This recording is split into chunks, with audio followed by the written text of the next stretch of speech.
وقال الملأ من قومه الذين كفروا وكذبوا بلقاء الآخرة وأترفناهم في الحياة الدنيا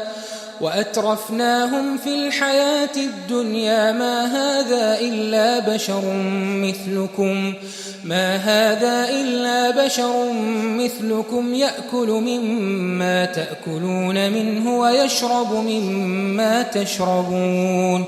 ولئن أطعتم بشرا مثلكم إنكم إذا لخاسرون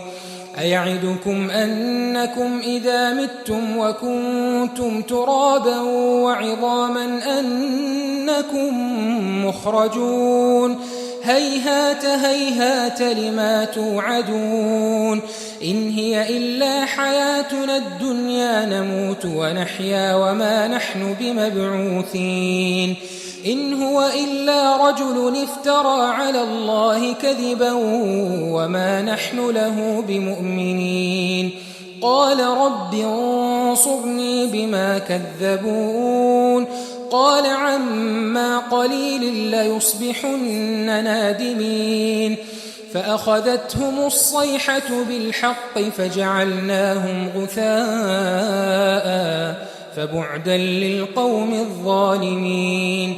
ثم أنشأنا من بعدهم قرونا آخرين ما تسبق من أمة أجلها وما يستأخرون ثم أرسلنا رسلنا تترى كلما جاء أمة رسولها كذبوه فأتبعنا بعضهم بعضا وجعلناهم أحاديث فبعدا لقوم لا يؤمنون ثم أرسلنا موسى وأخاه هارون بآياتنا وسلطان مبين إلى فرعون وملئه فاستكبروا وكانوا قوما عالين فقالوا أنؤمن لبشرين مثلنا وقومهما لنا عابدون فكذبوهما فكانوا من المهلكين